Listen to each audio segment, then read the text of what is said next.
आज हम nationalism in India का पार्ट 2 करेंगे। पिछले पार्ट में हमने पढ़ा था कैसे फर्स्ट वर्ल्ड वॉर के टाइम लोगों को कितनी सारी परेशानी हुई थी, कितनी सारी प्रॉब्लम्स फेस की थी, खासकर इंडियन लोगों ने।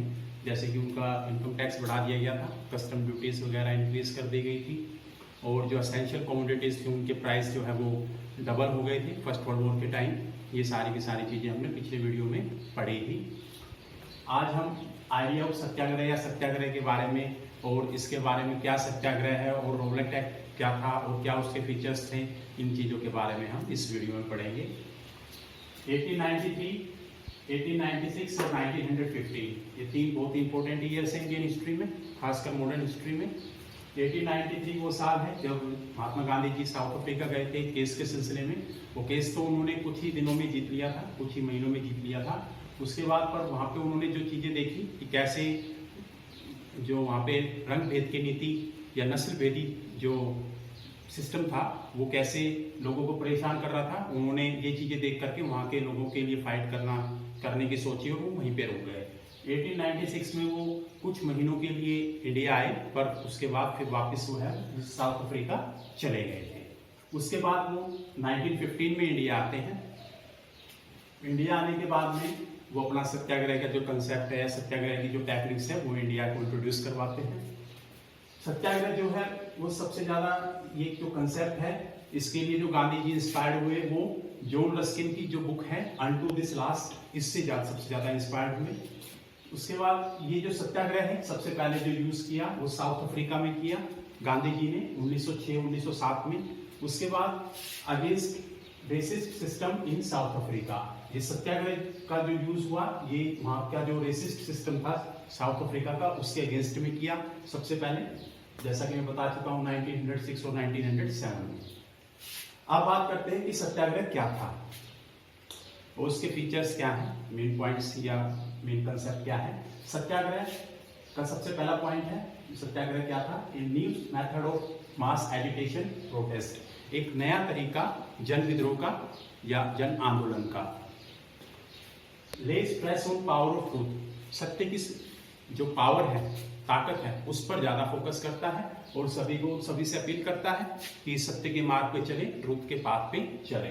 नेक्स्ट पॉइंट है ले stress on search for truth, सत्य की खोज करें, ट्रूथ की जो खोज है, जो भी सच है उसको ज्यादा स्वीकारें और जो भी गलत है उसके पीछे ना जाएं, हमेशा फॉलो द ट्रूथ और search for the truth. Next point है violence is not required if the cause is true, Gandhi ji कहते थे अगर आपका उद्देश्य सच्चा है और आप सही पाथ पे हो, सही जगह जा रहे हो, सही आपकी मंजिल है, तो उसके लिए वायलेंस यानी कि हिंसा किसी भी तरीके से जरूरी नहीं है। नेक्स्ट पॉइंट है he proved it by appealing to the conscience of the oppressor in South Africa, और ये सारे के सारे पॉइंट्स जो सत्याग्रह के हैं, ये सारे के सारे गांधी जी सक्सेसफुली प्रूव कर चुके थे साउथ अफ्रीका में। उसके बाद नेक्स्ट पॉइंट है ही believe that a battle can be won by non violence, उनका मानना था कि कोई भी लड़ाई अहिंसा से आसानी से जीती जा सकती है। नेक्स्ट पॉइंट है ही believe that this Dharma could unite all Indians, कि ये जो सत्याग्रह है ये पूरे देश को और पूरे देश के लोगों को एकजुट कर सकता है। उसके बाद बात करते हैं इंडिया में सत्याग्रह की। साउथ अफ्रीका में तो गांधी जी ने 1906 और 7 में ही इस सत्याग्रह को यूज कर लिया था, पर इंडिया में कब? इंडिया में सत्याग्रह का सबसे पहला यूज हुआ था चंपारण में 1917 में, जहाँ पे जो इंडिगो की खेती करने वाले जो किसान थे उनको ब्रिटिशर्स एक्सप्लॉइट कर रहे थे, वहां पे गांधी जी ने इनको न्याय दिलवाया था, जो इंडिगो फार्मर्स थे उनको। दूसरा यूज जो सत्याग्रह का हुआ वो खेड़ा में हुआ, जहाँ पे जो गुजरात में, जहाँ पे खेड़ा के जो किसान थे उनकी जो क्रॉप्स थी वो फेल हो गई थी, और उसके साथ साथ एक महामारी प्लेग भी आ गई थी, जिससे कि अपना टैक्स जो है ब्रिटिशर्स को पे नहीं कर पा रहे थे, और ब्रिटिशर्स इसकी वजह से उनको बार बार परेशान कर रहे थे। पर गांधी जी ने यहाँ भी सत्याग्रह की टेक्निक को यूज करके इन लोगों को न्याय दिलवाया। थर्ड जो जहाँ पे सत्याग्रह उन्होंने यूज किया वो अहमदाबाद में 1918 में यूज किया, जहाँ पे जो मिल वर्कर्स थे, कॉटन मिल में जो लोग काम कर रहे थे, उनकी सैलरी या बोनस को इंक्रीज करने में गांधी जी ने इनकी कॉटन मिल वर्कर्स की हेल्प की थी। इसके बाद बात करते हैं रोलेट एक्ट की। रोलेट एक्ट जैसा कि आप सभी जानते हैं 1919 में जो है इसको पास किया गया था और इसका पूरा नाम जो था वो था अनार्कियल एंड रेवोल्यूशनरी क्राइम्स एक्ट, इसका पूरा नाम था। इसके जो मेन फीचर्स थे वो थे to arrest anyone who protested और spoke against the government Britishers.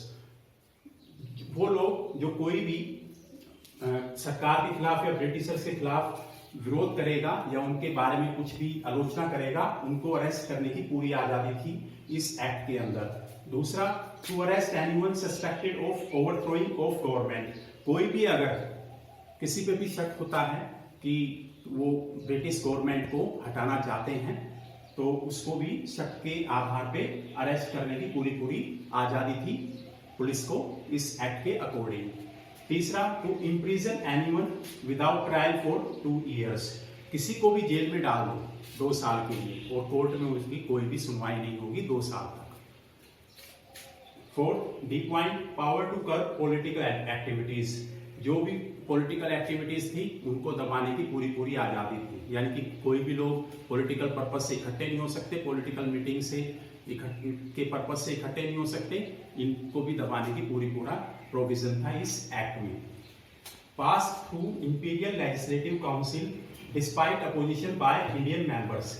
ये जो एक्ट था ये इंपीरियल लेजिस्लेटिव काउंसिल से पास हो गया, पर जितने भी इंडियन मेंबर्स थे इस काउंसिल में उन सबने इसका अपोजिशन किया, इसके अगेंस्ट में गए, पर फिर भी ये जो एक्ट है वो पास कर दिया गया।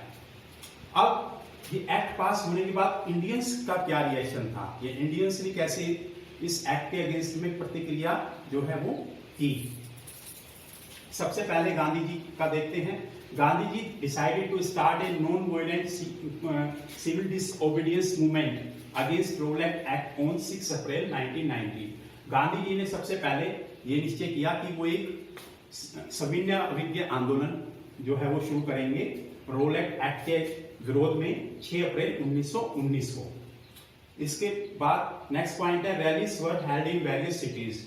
कई शहरों में जो है वो जुलूस वगैरह या रैली वगैरह जो है निकाली गई इस एक्ट के अगेंस्ट में। उसके बाद railway workers went on strike. जो रेलवे वर्कशॉप में या रेलवे में जो लोग जो मजदूर काम कर रहे थे उन्होंने भी हड़ताल पे जाने का ऐलान कर दिया था। नेक्स्ट पॉइंट है, शॉप्स वर क्लोज डाउन। जो दुकानें थी वो सभी की सभी बंद कर दी थी लोगों ने।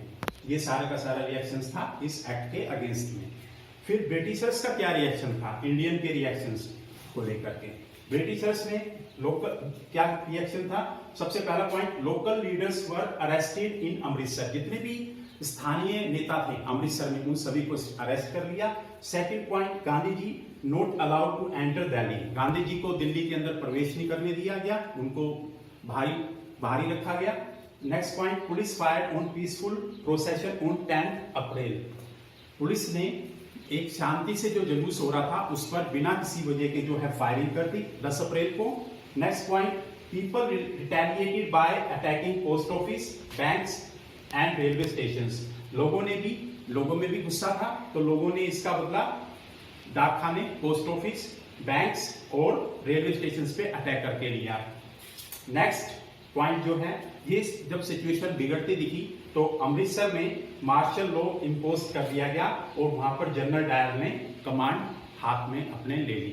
तो मार्शल लॉ मतलब जो भी रूल चलेगा वो आर्मी का चलेगा और सारा का सारा जो वहां पे एडमिनिस्ट्रेशन था और सारी की सारी सेफ्टी और सिक्योरिटी अब जनरल डायर के अंडर आ गई थी। नेक्स्ट वीडियो में हम जलियांवाला बाग पढ़ेंगे और नॉन कोऑपरेशन मूवमेंट पढ़ेंगे। कोई भी आपको प्रॉब्लम आती है इस वीडियो से रिलेटेड तो प्लीज कमेंट बॉक्स में कमेंट जरूर करना। Thank you very much.